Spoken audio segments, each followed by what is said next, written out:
أشهد أن محمدا رسول الله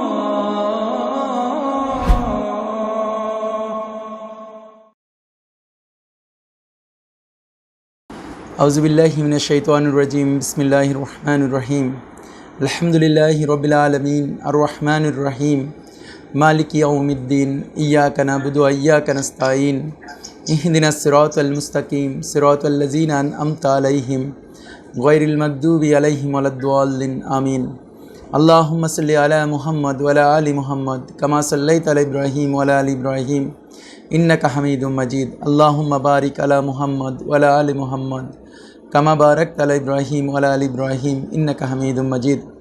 আসসালামু আলাইকুম ওয়া রাহমাতুল্লাহি ওয়া বারাকাতুহু। আমরা যে আখিরি জামানার স্টাডি যে আমরা সেন্স করেছি বা যে ব্যবস্থাপনাটা করছি, এটা আজকে আমাদের থার্ড ক্লাস, এবং আমরা থার্ড ক্লাসে যেটা মেইনলি কথা বলবো সেটা হচ্ছে ইয়াজুজ মাজুজের পরিচিতি, ওদের অবস্থান এবং ওদের কার্যক্রম। সো এই জিনিসটা আমরা যেখানে গত সপ্তাহে ছিলাম, গত সপ্তাহে আমরা বেসিক্যালি আখিরি জামানার ইন্ট্রোডাক্টরি পার্টগুলি আলোচনা করছিলাম। ওইখানে কয়েকটা মেইন পয়েন্ট আমরা আলোচনা করছিলাম যেগুলো আমাদের মেইন পিলার হিসেবে কাজ করবে আখিরি জামানার বিভিন্ন ইস্যুগুলো বোঝার জন্য, যেহেতু হাদিসগুলো এবং কোরআন আয়াতগুলো এমনভাবে আছে যেটাকে আমাদের কাছে কোরিলেট করতে হয়, এবং কোরিলেশনটা যত পারফেক্ট হবে তত বেশি এটা আমাদের কাছে বোধগম্য হবে। এই ক্ষেত্রে আরেকটা জিনিস বলা উচিত, মানে ওই ইন্ট্রোডাক্টরিতে আমরা আরও অনেক কিছু আসলে বলতে পারতাম কিন্তু বলা হয় নাই। তার মধ্যে একটা জিনিস আমার এইমাত্র মাথায় আসছে, সেটা একটু বলা উচিত, যে আখিরি জামানাটা বোঝার জন্য দুইটা নলেজ দরকার, একটা হচ্ছে ডিভাইন নলেজ দরকার, আরেকটা হচ্ছে দুনিয়াবি নলেজ দরকার। সো দুনিয়াতে কোথায় কি হচ্ছে না হচ্ছে এটার উপরে যে হাদিস বা কোরআনে আয়াতগুলো আছে, যারা ওই হাদিস আর কোরআনে আয়াতকে দুনিয়ার ওইসব ইভেন্টের সাথে রাইটলি ম্যাচ করতে পারবে, তাদের কাছে জিনিসটা যত দ্রুত এবং বেটার ইলুমিনেশন হবে। অন্য পক্ষ যাদের কাছে শুধুমাত্র কোরআন হাদিসের নলেজ আছে কিন্তু দুনিয়ার নলেজ নাই, তারা এটা বুঝবে না। আবার যাদের কাছে দুনিয়াবি নলেজ আছে, মানে সেকুলার নলেজ আছে, কিন্তু আল্লাহর থেকে ডিভাইন নলেজ নাই, তারা এটা বুঝবে না। এটা অনেকটা মাজমাউল বাহরাইনের মতো, যেরকম মুসা আলাইহিস সালাম খিদির আলাইহিস সালামের সাথে দেখা করলে পরে ওইখানে ডিভাইন নলেজ এবং মুসা আলাইহিস সালামের কাছে যে নলেজ, দুইটা নলেজ যখন একত্রিত হয় তখন ওইখানে সেন্স তৈরি করে কেন খিদির আলাইহিস সালাম যখন ছিদ্র করে নৌকায়, সেটা করার কী রিজন ছিল, সেখান থেকে ভালো কী জিনিস ছিল, বা একটা বাচ্চাকে যখন হত্যা করে সেটার কারণ কী ছিল, বা ওইটা কেন এটা উত্তম ছিল, অথবা একজনে যখন দেওয়াল উঠাই দেয় তাহলে সেটা কীভাবে উপকার হয়। তো সেরকম একটা রিজন ছিল। আখিরি জামানার বিষয়গুলি বুঝতে হলে এই ধরনের একটা দুইটা নলেজ দরকার। কোরআন হাদিসের নলেজ খুব ডিপ দরকার, একই সাথে দুনিয়াবি নলেজ দরকার। যে আলেমের কাছে যত বেশি কোরআন হাদিসের নলেজ আছে, সাথে দুনিয়ার নলেজ আছে, সে আলেম তত বেশি এগুলিকে ব্যাখ্যা করতে পারবে। সো এইসব কথা বলার পরে গত সপ্তাহে আমরা যেখানে এসে শেষ করছিলাম যে আখিরি জামানায় মেইন অ্যাক্টর পাওয়া যায় 6টা, তার মধ্যে পজিটিভ 3টা এবং নেগেটিভ 3টা।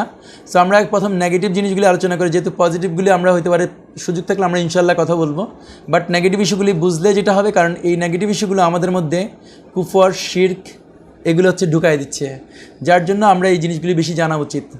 সো আজকে আমরা নেগেটিভ ইস্যুর মধ্যে প্রথম ইয়াজুজ মাজুজ নিয়ে কথা বলবো।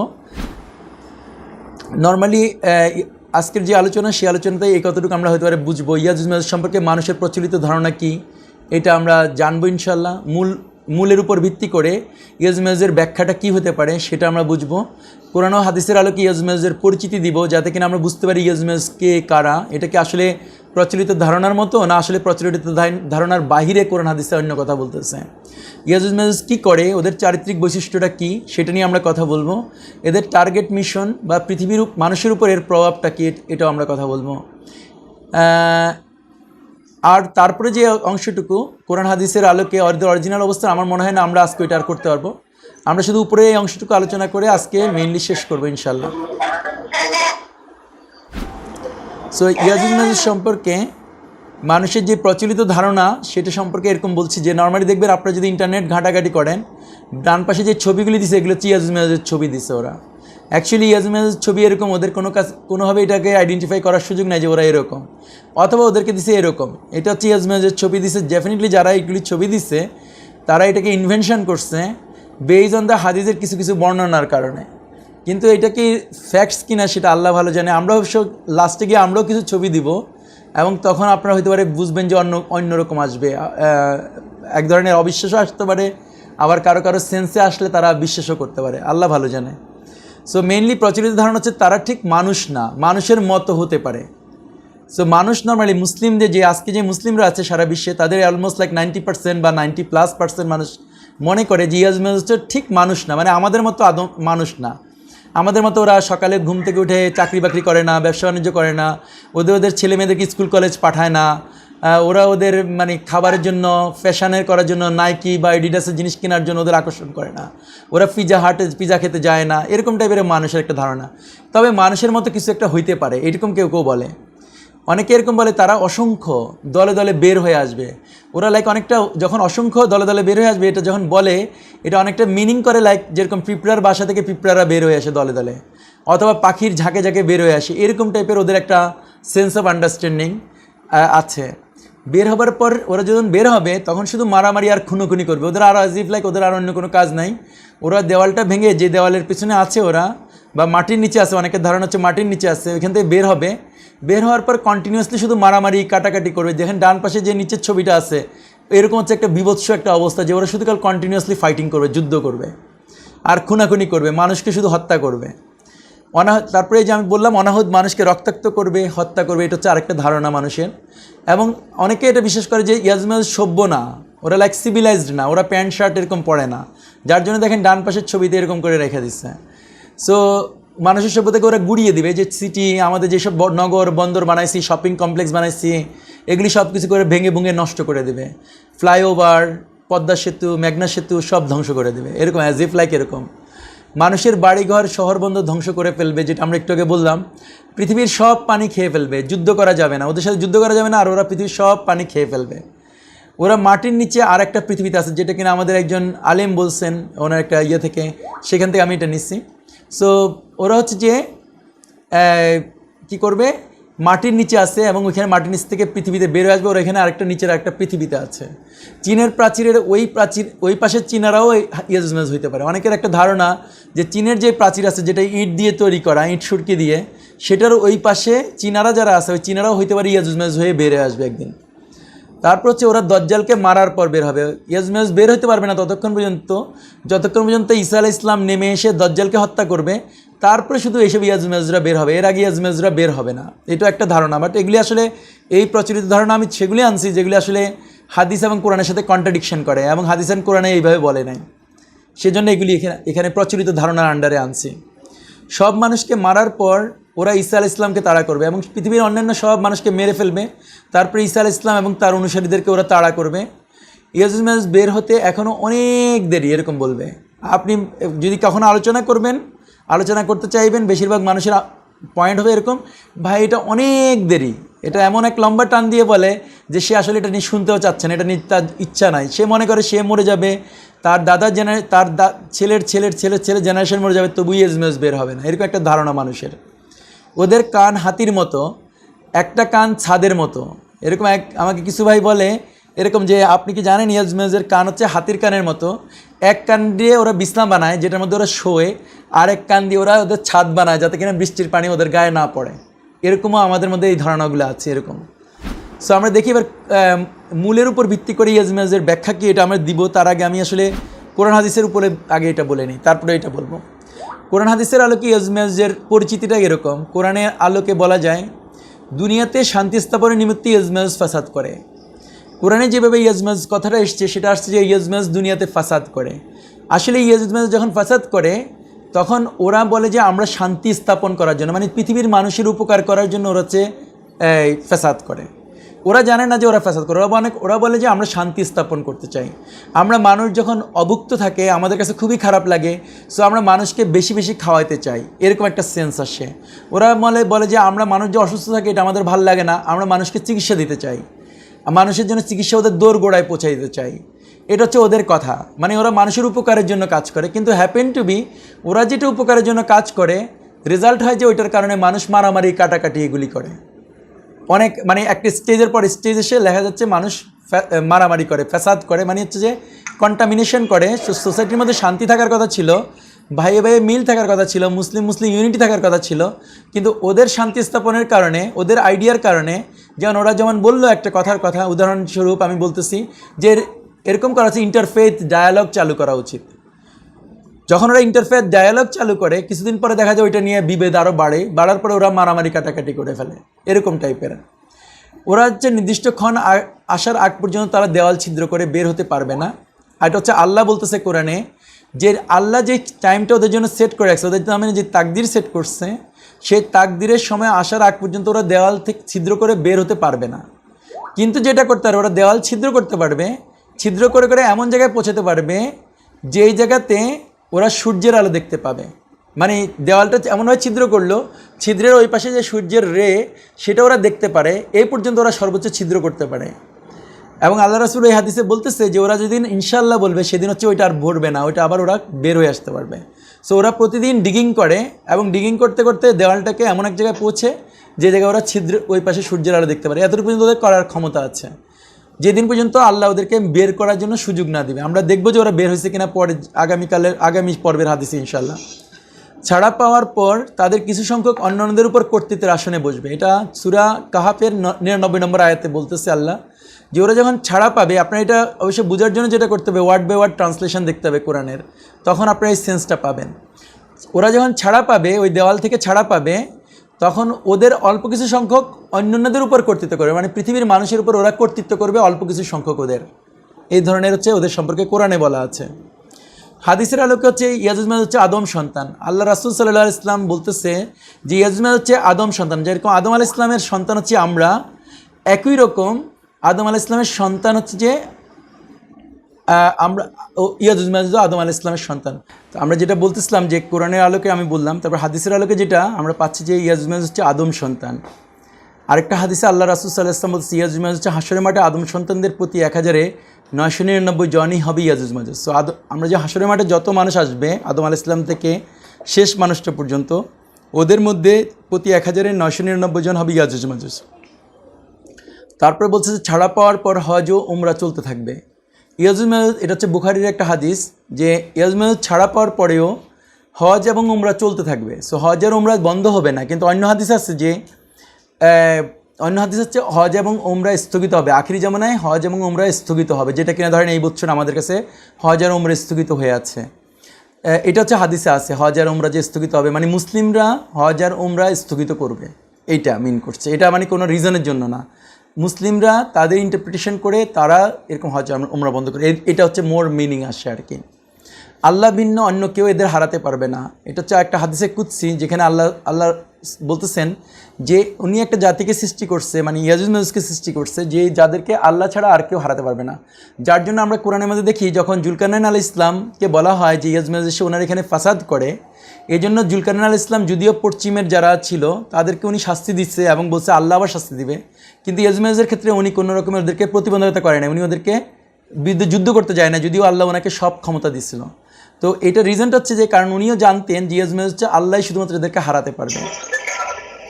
হচ্ছে ভবিষ্যতে কোনো কাজ করবে বললে ইয়াজুজ মাজুজ নিজে ইনশাল্লাহ বলে। সো ইয়াজুজ মাজুজের একটা আন্ডারস্ট্যান্ডিং আছে যে সে হচ্ছে যে আল্লাহ কী জিনিস সেটা সে জানে, সেই জন্য ওরাও ভবিষ্যতে যদি কোনো কাজ করবে বলে তখন ওরাও ইনশাল্লাহ বলে।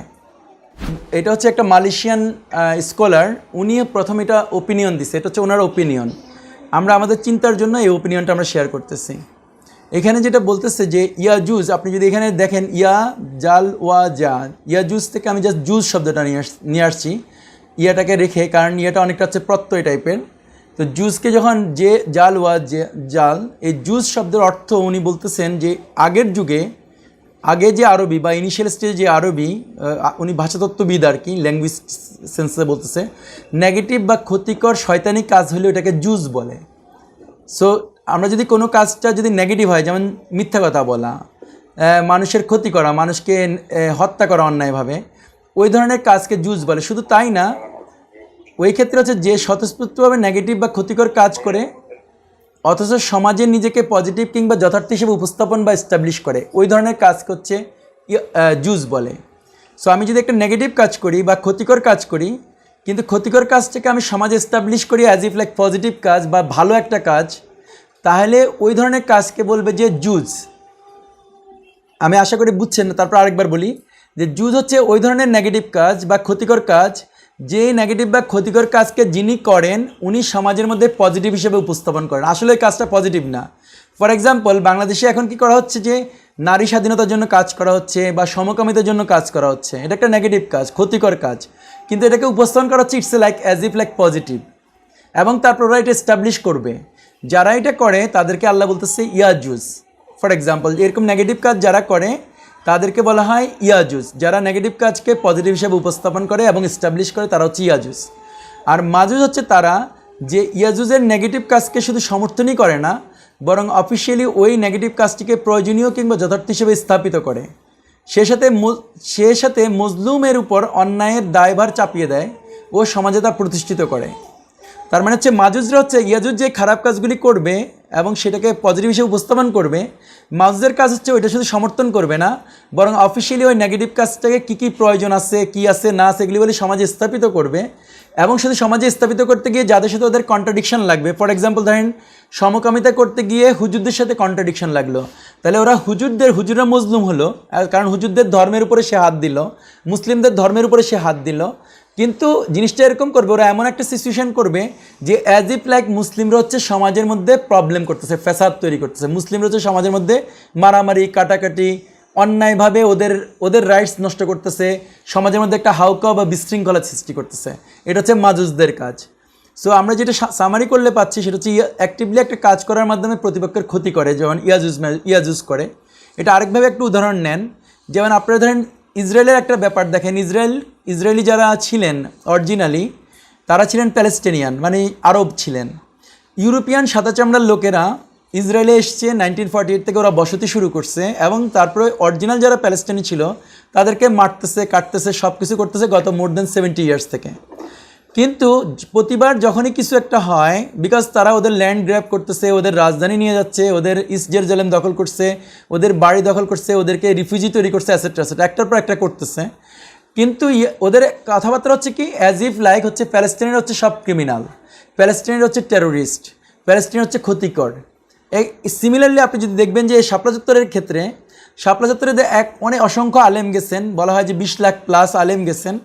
ওনারা গেছেন কী জন্য? ওনারা গেছে বাংলাদেশের 13টা জিনিস ওনাদের দাবি নিয়ে গেছেন, এই দেশের সরকারের কাছে গেছেন, যারা ক্লেম করার চেষ্টা করে যে আমরা মুসলিম, তাদের কাছে মুসলিমদের ফান্ডামেন্টাল 13টা দফা নিয়ে গেছেন, 13টা মতামত নিয়ে গেছেন। এই 13টা দফার জন্য ওরা দাবি করছে যেরকম করে বাংলাদেশের আইন অনুযায়ী যেভাবে সরকারের কাছে দাবি দেওয়া করতে হয় সেভাবে করছেন। কিন্তু ওইখানে যাওয়ার পরে ওদেরকে রাতের বেলা হত্যা করা হলো, রাতের বেলা ওদেরকে উচ্ছেদ করা হলো। তারপরে ওদের নামে বলা হলো যে ওরা হচ্ছে ওইখানে ব্যাংক ডাকাতি করতে গেছে, ওরা গাছ পোড়াই ফেলছে, গাছ উপড়াই ফেলছে, কোরআন পোড়াই ফেলছে, অ্যাজ ইফ লাইক আলেমরা হচ্ছে ওইখানে গিয়ে অপরাধ করছে। সো ওর ক্ষতিটা হলো কারা? মরল বেশি আলেমরা, কষ্ট পাইলো আলেমরা, বা জেলখানায় গেল আলেমরা। কিন্তু মানুষের কাছে এস্টাবলিশ হলো যে ওই আলেমরা ওইখানে গিয়ে কোরআন পড়াইছে, ওই আলেমরা ওইখানে গিয়ে ব্যাংক পাড়া লুট করতে গেছিলো, ওইখানে গাছ উপড়াই ফেলছে এবং ওরা ভয়ঙ্কর কোনো ক্ষতি করতে পারতেছিল। সো এটা হচ্ছে ইয়াজুজ প্রথম অ্যাকশানটা নিচ্ছে, মাজুজ তারপর এটাকে ফ্যাসিফাই করছে মিডিয়া দিয়ে, এবং মিডিয়া দিয়ে করার পরে সাধারণ মানুষ কী ফিল করলো যে হুজুরদের ওইখানে যাওয়ার দরকারই ছিল না। সো হুজুরদের বিরুদ্ধে চলে গেল মানুষ, বা মানুষের সাইকোলজিক্যালি তারা ওর অপোজিশনে এস্টাবলিশ হলো, এরকম টাইপের। এটা হচ্ছে মাজুজীয় কাজ, মাজুজের একটা কাজ। সো তারপরে আমি যেটা বলতেছিলাম সেটা হচ্ছে এরকম যে ইয়াজুজ মাজুজের টার্গেট বা মিশন কি? পৃথিবীতে শান্তি স্থাপন করার নিমিত্তে পুরো বিশ্বের নিয়ন্ত্রণ একটি সত্তা বা নেতার নিয়ন্ত্রণে আনা হচ্ছে ইয়াজুজ মাজুজের মেইন টার্গেট বা মিশন। হ্যাঁ, সো ইয়াজুজ মাজুজের একটা মিশন দিচ্ছে, এটা আল্লাহ সেট করে দিচ্ছে ওদেরকে। ওদের মাথার মধ্যে, ওদের থিঙ্কিংয়ের মধ্যে, ওরা যেহেতু সবচেয়ে আপার ক্লাস পিপল, সো ওরা চিন্তা করে যে মানুষের জন্য পৃথিবীতে কীভাবে আর একটু ভালো শান্তির ব্যবস্থা করা যায়, মানুষকে কীভাবে আর একটু আরামায়েশে রাখা যায়, মানুষকে কীভাবে অভাব-অনটন থেকে বের করে দেওয়া যায়, মানুষের সেভিংস কীভাবে বৃদ্ধি করা যায়, মানুষের স্বাস্থ্যসেবা কীভাবে ভালো করা যায়, মানুষের জ্ঞান বিজ্ঞান শিক্ষা এগুলি কীভাবে উপরের স্তরে উঠানো যায়, মানুষকে কীভাবে এমন বিধিবিধান দেওয়া যায় যাতে ওই বিধিবিধানের কারণে মানুষ লাইফটাকে ইজি হয়ে যায়, মানুষ খুব ইজি গোয়িং চলতে পারে, মানুষ যেন কোনো কারণে ফর এক্সাম্পল একটা বিয়ে করে যেন শান্তি না থাকে, ওরা যেন মানে অ্যাজ ইফ বিয়ে করে একটা বন্ধন, শুধু একটা কী বলে একটা লিমিটেশনস। সো বিয়ের টাইপের জিনিসপত্র উঠাই দেওয়া যায় যাতে কিনা মানুষ যখন যেই দিকে ইচ্ছা সেইভাবে চলাফেরা করতে পারে। এগুলো হচ্ছে ওদের চিন্তা। ওরা অ্যাজ এ হিউম্যান বিইং হিসাবে ওরা চিন্তা করে কি করলে মানুষ আরেকটু আরামে থাকবে, আরেকটু সুখে থাকবে, কোন প্যাশন আনলে ভালো হবে, কোন ডিজাইন আনলে ভালো হবে, কোন জাতীয় মুভি দিলে ভালো হবে, বাচ্চাদের জন্য কোন খেলনা দিলে ভালো হবে। দে are always thinking like that. তারা কখনোই এটা করে না যে আল্লাহ যে বিধিবিধান দিচ্ছে সেটা যে বাইবেলে কী আছে, তৌরাতে কী আছে, জবুরে কী আছে, হিন্দু ধর্মে কী আছে, বৌদ্ধ ধর্মে কী আছে, তারা ওইটার ব্যাপারে রাইট মনে করে না। ওরা মনে করে যে ওই জিনিসগুলো এত পুরনো, ওইটার আর কোনো ইউটিলাইজেশন নাই, ওই জিনিসগুলো হচ্ছে নির্যাতক, ওই জিনিসটা হচ্ছে নিষ্পেষক, এরকম হচ্ছে ওদের একটা সেন্স অফ আন্ডারস্ট্যান্ডিং। সেই প্রেক্ষিতে ওরা শান্তির নিমিত্তে আল্লাহর সৃষ্টি নিয়ে ওরা হচ্ছে যে বিভিন্ন রকম অল্টারেশন করে, বিভিন্ন রকম অ্যাডিং বলতে এরকম নতুন নতুন আইটেম তৈরি করে, অথবা আল্লাহর সিস্টেমটাকে ওরা নষ্ট করে দেয়, এইভাবে নষ্ট করে দেয় যে ওর মধ্যে অল্টারেশন করে, কিছু যোগ করে, কিছু বিয়োগ করে, in the name of research, in the name of science. ওরা এই কাজ করে করে সব পুরো যে আল্লাহর যে সিস্টেম ছিল সেই সিস্টেমটাকে ওরা নষ্ট করে দেওয়াটাই হচ্ছে ওদের মেইন কাজ। তো ফর এক্সাম্পল আমি এখানে কয়েকটা উদাহরণ দিচ্ছিলাম। এরা যখন এটা করে, এদের আরেকটা ইন্টেনশন হচ্ছে কি, ওরা যেহেতু বেশি বুঝে, ওরা মনে করতেছে যে ওদের দায়িত্ব হচ্ছে বিশ্বকে নিয়ন্ত্রণ করা, so that they can actually let the people live very peacefully, খুবই শান্তির সহিত বসবাস করবে। এটা হচ্ছে ওদের একটা ইন্টেনশন।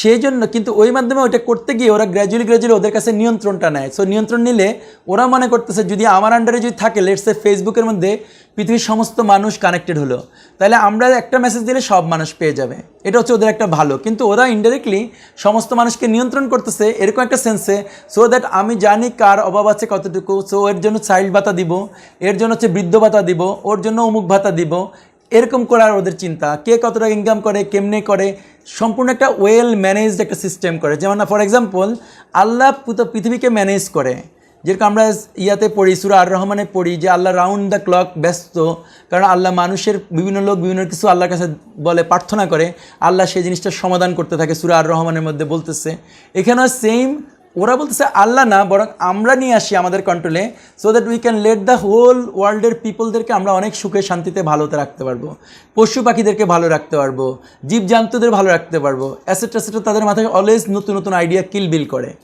সো ওইসব জিনিস করার জন্য ওরা কী করে, নতুন নতুন প্রতিষ্ঠান এস্টাবলিশ করে, ওরা বিধিবিধান দেয়, আইন কানুন দেয়। ওরা 3 ফিট, যেমন আমাদের জন্য এখন নতুন করে দিচ্ছে যে ডিস্টেন্স মেনটেন করা, সোশ্যাল ডিস্টেন্সিং। এই আইডিয়াটা কখনো এখন থেকে 2 বছর আগে পৃথিবীর কেউ জানতো না সোশ্যাল ডিস্টেন্সিং কী জিনিস, কিন্তু এখন পৃথিবীর মধ্যে রিক্সাওয়ালা, কামার, কুমার, চামার সবাই এখন সোশ্যাল ডিস্টেন্সিং বুঝে গেছে। যখনই যদি নেক্সট টাইম যদি ফেসবুকে আসে বা মিডিয়াতে আসে বা চ্যানেল আইতে আসে যে let's do social distancing, everybody know social distancing মানে কি। যেরকম আমরা ছোটোবেলায় জানতাম লেফট মানে কি, রাইট মানে কি, এই টাইপের অনেকটা। ওরা বিভিন্ন রকম নতুন নতুন শিক্ষা দেয়, শিক্ষার সিস্টেম করে, যেমন শহর শিক্ষা আসবে, তারপর হচ্ছে বিভিন্ন রকম কো এডুকেশন আসবে। এখন হচ্ছে ওরা বলে যে স্কুলে ক্লাস 5-এর ছেলেমেয়েদের, 4-এর ছেলেমেয়েদেরকে অ্যাকচুয়ালি ওরা শেখাচ্ছে সেক্স এডুকেশন শেখাচ্ছে। তো এই ধরনের ওরা মনে করে কী করলে ভালো, ফর এক্সাম্পল।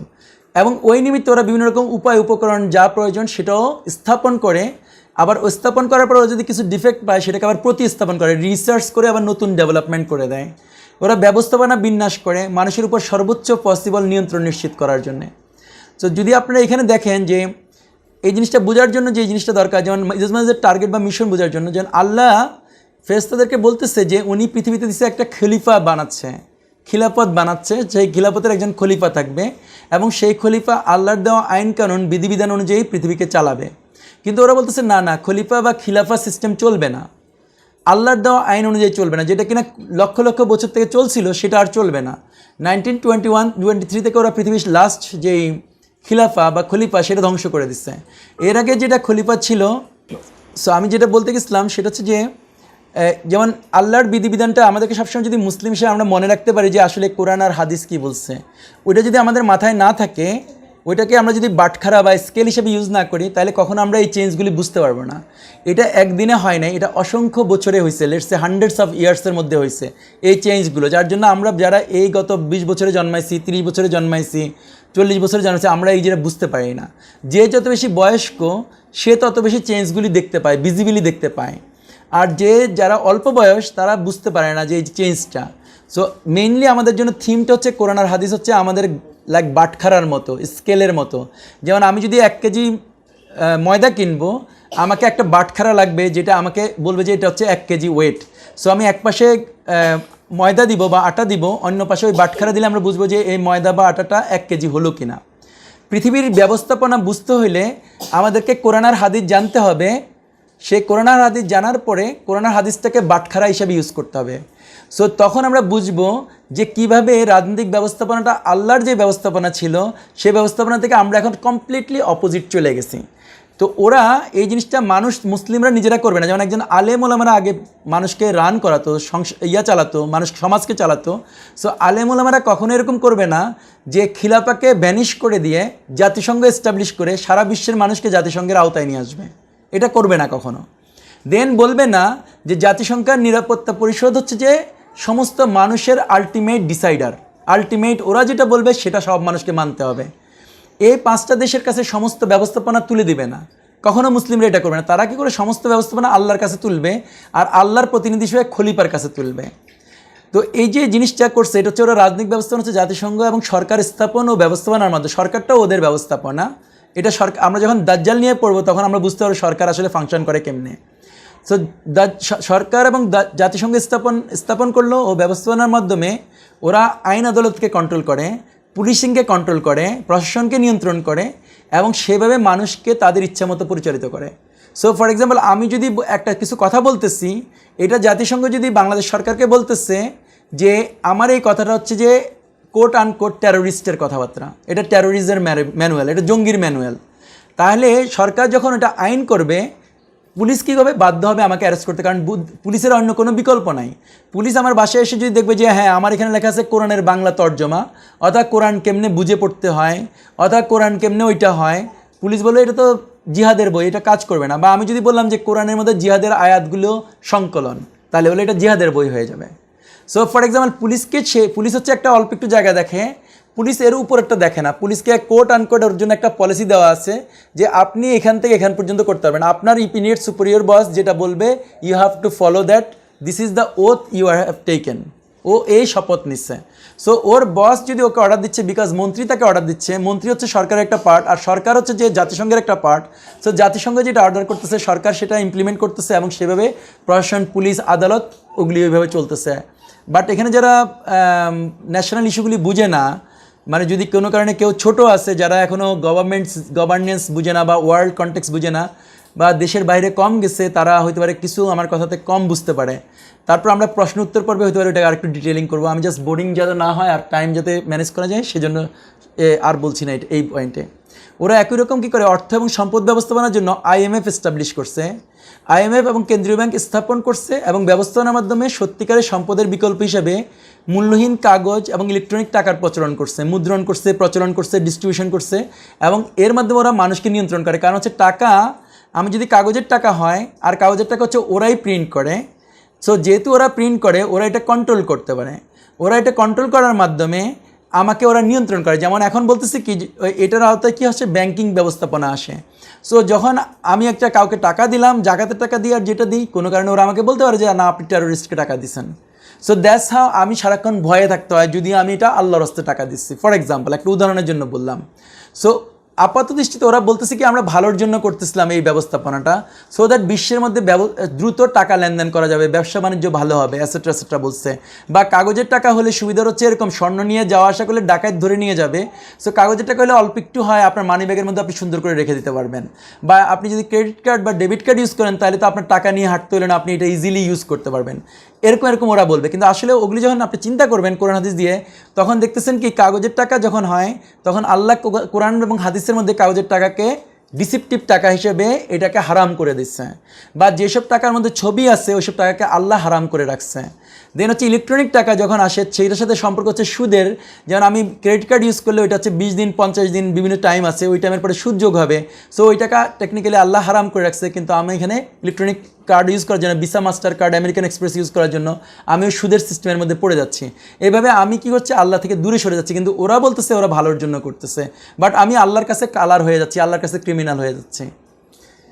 সো এরপরে ওরা অনুরূপভাবে ওরা জ্বালানির জন্য ওপেক এস্টাবলিশ করছে, ফোর্সের জন্য ন্যাটো ইউজ করছে, মানে কারো উপরে ফোর্স ইউজ করার জন্য, বা ICC করছে, ইন্টারন্যাশনাল ক্রিমিনাল কোর্ট সেট করছে। সো যদি শেখ হাসিনা হোক, খালেদা জিয়া হোক, এরশাদ হোক, সে যদি ওদের কথা না শুনে তাহলে ওদেরকে ওরা ইন্টারন্যাশনাল ক্রিমিনাল কোর্ট দি হেগের মধ্যে নিয়ে যাবে যে তুমি মানবতা বিরোধী অপরাধ করছো। ব্যবসা বাণিজ্যের জন্য ওরা WTO করছে, মিডিয়ার জন্য তথাকথিত AP, AFP, CNN, BBC বা অধুনা ফেসবুক, টুইটার, স্কাইপ, হোয়াটসঅ্যাপ এগুলি করছে। সো আমি যে এখন কথা বলতেছি এই কথাগুলো ওরা রেকর্ড করতে পারতেছে। এই কথার মাধ্যমে ওরা যদি কোনো কারণে আমাকে নিয়ন্ত্রণ করতে চায়, আমাকে যা শাস্তি দিতে চায় তারা সেটা দিতে পারতেছে। দ্যাটস হাউ ইয়াজমাজের মিশনটা হচ্ছে এরকম যে আমরা যেটা চাই, মানে ওরা যেটা চায় সেটা ইভাঞ্চুয়ালি সব প্রত্যেকটা মানুষ অসহায়, হিন্দু হোক, বৌদ্ধ হোক, ইহুদি হোক, নাসারা হোক, মুসলিম হোক, সবাই ওদের কাছে বো ডাউন করতে হয়, ওদের নিয়ন্ত্রণে আওতায় আসতে হয়। এবং তারা যেহেতু আল্লাহকে স্বীকৃতি দিচ্ছে না, সো প্রতিটি মানুষ আল্লাহর পরিবর্তে তাদেরকে মানতে বাধ্য হয়ে যাচ্ছে ইভাঞ্চুয়ালি, এবং তাদেরকে আপাতত মানতেছে। কিন্তু এরপরে আমরা দেখাবো যে ইউজমাস কীভাবে দাজ্জালের জন্য কাজ করে। তাহলে কারণ ওরা এখানে আমি বাম পাশে একটা লিখছিলাম যে লিডারশিপ পজিশনে ওরা গ্র্যাজুয়ালি মসি আর দাজ্জালকে আনতে চায়, দাজ্জাল না, মসি আর দাজ্জালকে আনতে চায়। যখন আমরা ওই পর্বে যাবো তখন একটা বুঝবো আমরা ইনশাল্লাহ। সো ইয়াজমাজ কী করে, আমরা বলছিলাম যে আল্লাহ বলতেছি ইয়াজমাজ হচ্ছে মুফসিদুনা ফিল আর্থ করে, আর্থদের মধ্যে, পৃথিবীর মধ্যে ওরা ফ্যাসাদ করে। সো ইয়াজমাজ মূলত পরিবারে, সমাজে, ভূখণ্ডে বা বিশ্বে একের পর এক শান্তি স্থাপনের নামে আল্লাহর সৃষ্টিতে বিকল্প সৃষ্টি করে। আল্লাহর সৃষ্টি যেগুলি আল্লাহ বানাইছে, যেমন আল্লাহর সৃষ্টি হচ্ছে গরু, মুরগি, ফল ফলাদি, শাকসবজি, ব্যাকটেরিয়া, ভাইরাস, এগুলো হচ্ছে আল্লাহ যেটা বানাইছে ওইটাকে ওরা এনহান্স করে। যেমন মুরগিকে ওরা, আল্লাহ 7 মাসের মুরগিকে ওরা 30 দিনে বানাই ফেলতেছে 2 কেজি। গরু যেটা আল্লাহ বানাইছিল সেটা 3 কেজি দুধ দেয়, ওরা বানাচ্ছে 40 কেজি দুধ দেয়।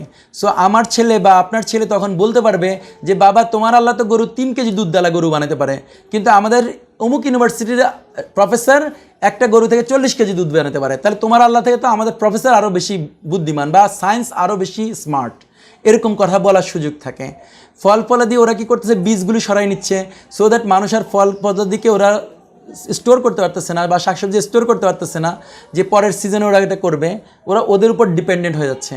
যেমন এমনকি ওরা virus, corona virus crore crore বছর থেকেই ছিল, সেই ভাইরাস করে এনহান্স করছে ল্যাবরেটরিতে, এখন ওটা আমাদেরকে বোঝাচ্ছে এটা হচ্ছে কোভিড-19 হয়ে গেছে। এই টাইপের ওরা ফ্যাসাদ করে, ওরা আল্লাহর সৃষ্টিকে ওরা বিকৃত করে ওইটা ভালোর জন্য কিছু একটা করতে যায়, দেন ওটা নেগেটিভ হয়। যেমন গরুকে 40 কেজি দুধ বের করতে যাচ্ছে, ওরা বোঝা যাচ্ছে যে সমস্ত গরিব মানুষ গরুর দুধ খাবে, তাহলে ওরা প্রোটিন পাবে, অ্যাসেট্রা অ্যাসেট্রা, শুধু বড় লোক কেন গরুর দুধ খাবে, বা মুরগি যদি 1 মাসে হয় তাহলে ওই মুরগিটা সস্তা হবে, ওরা ওই জন্য মুরগি করতেছে। এগুলো হচ্ছে ফ্রন্টে বলতেছে এটা, কিন্তু ওই মুরগি বা ওই গরুর দুধ বা ওই ফসলাদি খাওয়ার পরে আমাদের টিউমার হচ্ছে, আমাদের ক্যান্সার হচ্ছে, আমাদের আলসার হচ্ছে, আমাদের গ্যাস্ট্রিক হচ্ছে, অ্যাসেট্রা অ্যাসেট্রা প্রবলেম তৈরি হচ্ছে, বা আমরা এই যে এখন করোনার জন্য আমরা সবাই ঘরের ভিতরে বন্দী হয়ে আছি, এই টাইপের জিনিস হচ্ছে। আল্লাহর কর্তৃত্বে ওরা রিজক বা শেফা, জ্ঞান অর্জন, জয় পরাজয় ইত্যাদির উপকরণের মধ্যে ওরা আল্লাহর কর্তৃত্বে ওরা হস্তক্ষেপ করে। ওরা বলে আল্লাহ রিজিক দেয় না, বরং you have to go to Charles University to get a MBA degree, so that MBA হলে তুমি খুব ফাস্ট চাকরি পাবা, দেন তুমি খুব দ্রুত বড়লোক হবা, বা তুমি ডাক্তারি পড়ো তাহলে তুমি অনেক ভালো। তো বাবা মারা তখন তাদের বাচ্চাকে ডাক্তারি পড়াইতে চায়, কারণ হচ্ছে ওইখানে গেলে বেশি টাকা ইনকাম করা যায়, তাহলে ছেলে অনেক সুখে শান্তি থাকতে পারবে। কিন্তু বাবা মা বুঝে না যে আল্লাহ তার বাবা মাকে আদেশ দিচ্ছে সরাসরি যে সে তার ছেলে মেয়েকে আল্লাহর জ্ঞান শিখাইতে হবে, এটা হচ্ছে তার উপরে ফরজ। কিন্তু সে এটা ভুলে গিয়ে সে দুনিয়াবী শিক্ষাকে, যেটাকে ফরজ না সেটাকে ওরা গুরুত্ব দিতে শুরু করে। রিস্কের জন্য, এরকম শেফার জন্য আমরা বিশ্বাস করতে শুরু করছি যে ডাক্তার বাঁচাবে। ওরা নাটকের মধ্যে ওরা শিখায় যে ডাক্তার সাহেব আমার বাবাকে বাঁচান। যেমন আমরা নাটক সিনেমাতে দেখবেন যে এই ধরনের ডায়ালগ দেয়, because this is how they are teaching people যে ওরা হচ্ছে শেফার আলটিমেট ডেস্টিনেশন, এইভাবে।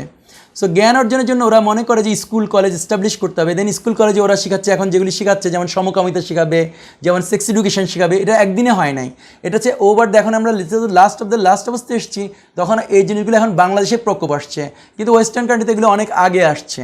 এগুলি স্লোলি অ্যান্ড স্টেডিলি এগুলি প্রত্যেকটা নেগেটিভভাবে চলে আসতেছে। যেমন জয় পরাজয় আল্লাহ কোরআনে বলতেছে যে এটা আল্লাহ দেয়, কিন্তু ওরা শেখাচ্ছে তোমার কাছে প্রচুর পরিমাণ আর্মস অ্যান্ড অ্যামুনিশন থাকতে হবে। সো সৌদি গভর্নমেন্ট কী করছে, গত বছর পৃথিবীর সবচেয়ে বেশি টাকা খরচ করছে আর্মস অ্যান্ড অ্যামুনিশনের পিছনে, কারণ ওরা মনে করছে this is how we could be stronger. So আল্লাহর কর্তৃত্বে যে আল্লাহ যে জয় পরাজয় দেয় এটা মুসলমানরাও ভুলে গেছে, কোরআনে যেটা ক্লিয়ারলি লেখা আছে ওইটাও ভুলে গেছে। একই রকম ওরা আল্লাহর হুকুমের যে খিলাফার পরিবর্তে ওরা গণতন্ত্র বসাইছে, শরিয়ার পরিবর্তে ওরা মানুষের বানানো আইন বসাচ্ছে, এবং সেখানে আল্লাহর হালালকে হারাম করে দিচ্ছে, হারামকে হালাল করে দিচ্ছে। এগুলো হচ্ছে ওরা আল্লাহর হুকুমে এইভাবে ওরা ফ্যাসাদ করতেছে। যখন আমরা ওইটা করি, যেমন দেখেন একটা জাস্ট সিম্পল একটা আন্ডারস্ট্যান্ডিং নেন যে খিলাফা সিস্টেম হচ্ছে সবাই খলিফাকে পরামর্শ দিবে, সো দ্যাট খলিফা মানুষের জন্য যা ভালো তা এস্টাবলিশ করবে। কিন্তু ওরা বলছে গণতন্ত্র, এবং এখানে একটা সরকারি দল লাগবে, বিরোধী দল লাগবে। বিরোধী দলের কাজ হচ্ছে সরকারের যা কিছু করে তার অপোজিশন করা। যেমন বাংলাদেশে যেটা করছে খালেদা জিয়ারা বা শেখ হাসিনারা যখন অপোজিশনে থাকে, সরকার যা করে তার অপোজিশন করে, ওরা কোনো পরামর্শ দিবে না, অপোজিশন করতে হবে। সো অপোজিশন করার জন্য ওরা কী করে, প্রথম মানববন্ধন করে, দেন হচ্ছে কী বলে হরতাল করে, দেন এক পর্যায়ে ওরা মারামারি করে, শাপলা চত্বর করে, অমুক করে, বা ওই যে পল্টনের মতো করে হত্যা করে, এটসেট্রা এটসেট্রা করে। সো ফ্যাসাদ করার কারণে মানুষের সামনে এত বিকল্প তৈরি হয়, যেটা আমি কনক্লুশন করতেছিলাম আজকের জন্য, যে ফ্যাসাদ করার কারণে মানুষের সামনে প্রচুর বিকল্প তৈরি হয়। যেমন আমি আপেল কি বীজ আলাটা খাবো না নন বীজ খাবো, আমি কি মুরগি কি বলে যেন ওরা বাংলাদেশি মুরগি বলে, ব্রয়লার মুরগি বলে, তারপরে কক বলে, তারপরে এরকম বিভিন্ন নাম আছে। সোনালি, ওই মুরগি সেই মুরগি, কোন মুরগি খাবো? সো মেনি বিকল্প। সো মানুষ আর জানে না কোনটা অরিজিনালি আল্লাহর মুরগি, আল্লাহর থেকে কোনটা সেটা আর মানুষ জানে না। একই রকম শাকসবজি এখন যে বাজারে আর কখনো অরিজিনাল শাকসবজি অনেক কিছু আছে পাওয়াই যায় না, এরকম হয়ে গেছে। সো এইসব বিকল্প তৈরির কারণে মানুষগুলো কি হয়, দ্বিমত হয়। এ বলে যে না আমাদের ভালো, ফার্মের মুরগি হওয়াতে অনেক লোকের কাছে প্রোটিন যাচ্ছে, অনেক গরিব মানুষ প্রোটিন খেতেছে। আরেকজন বলে না ফার্মের মুরগি গ্যাস্ট্রিক করে, আলসার করে, এরকম করে মত হয়, 2 মত 3 মত চতুর্মত হয়। তারপর ওরা ঝগড়া করার পরে মারামারি হয়, দেন লাস্টে যুদ্ধবিগ্রহ হয়, যেটা কিনা এখন ওয়ার্ল্ড ওয়াইড যুদ্ধবিগ্রহের স্টেজে আসছে। Because they have taken the money, original রিসোর্সগুলিকে সরাই নিয়ে ওরা কাগজের টাকা দিচ্ছে, আর সেই কাগজের টাকা বা এসব ক্রেডিট কার্ড ডেবিট কার্ডের লিটারাল রেজাল্টের জন্য এখন পৃথিবীর মধ্যে বড় যুদ্ধ আসার জন্য রেডি হয়ে গেছে। সো এইভাবে আবার ওই যে যখন যুদ্ধবিগ্রহ এগুলি হয় বা বিবাদ হয়, সেই বিবাদগুলিকে ইউজমেউজ কী করে ওদের মিডিয়া এবং এনজিও বিরোধী দল তথাকথিত সুশীল সমাজের মাধ্যমে ওরা ওগুলিতে ইন্ধন যোগায় যাতে ওই মারামারিটা আরও হয়। যেমন ট্রেড ইউনিয়নসদেরকে বলে তোমরা ট্রেড ইউনিয়নের রাইটস করো, শ্রমিক রাইটস করো, মালিকদেরকে জন্য বলবে মালিক তুমি এটা করো। এনজিওগুলিকে বানাবে একটা স্বার্থ দেখার জন্য, এই এনজিও এই স্বার্থ দেখে, ওই এনজিও ওই স্বার্থ দেখে। এই মিডিয়া হচ্ছে মালিক শ্রেণীকে দেখে, ওই মিডিয়া হচ্ছে যে প্রলেতারিয়ান শ্রেণীকে দেখে। এই সুশীল সমাজ সিপিডির মতো লোকেরা একরকম কাজ করে, বাংলাদেশ এন্টারপ্রাইজ ইনস্টিটিউটরা অন্য সাইড থেকে কাজ করে। সো তার মানে হচ্ছে বিভিন্ন মতে বিভিন্ন ঝগড়াঝাটি শুরু করা দেয়, এবং যখন এগুলি হয় তখন ওরা নতুন নতুন তত্ত্ব এবং তথ্য উপস্থাপন করে, যেটা একটু আগে আমরা বললাম যে সোশ্যাল ডিস্টেন্সের একটা তত্ত্ব, উইমেন রাইটসের একটা তত্ত্ব, সমানাধিকার একটা তত্ত্ব, যেমন এই বলে যে ওই যে কী বলে বহুমত লিবারাল আইডিওলজি একটা তত্ত্ব, এরকম একটা তত্ত্ব আনে, সেই তত্ত্বকে আবার এস্টাবলিশ করে, বলে লিবারাল হয়ে যাও, তোমরা মারামারি কাটাকাটি করে না। সে যদি গে হতে চায় গে হোক, সে যদি কী বলে হতে চায় ওই মানে just think about anything and everything, তারা সেটাকে আবার লুজ করে দেয়, মানে ইজি করার জন্য তারা আবার লিবারালিজম প্রচার করতে চায়। লিবারালিজম মানে হচ্ছে make just be patient, let it happen, ওর ব্যাপার ও দেখুক, তোমার ব্যাপার তুমি দেখুক। এরকম করতে করতে অ্যাকচুয়ালি যে আল্লাহর যে বিধিবিধান ছিল সেই বিধিবিধান আর কোথাও রাখতেছে না। দিস ইজ দ্য ইয়াজমেজের কাজ।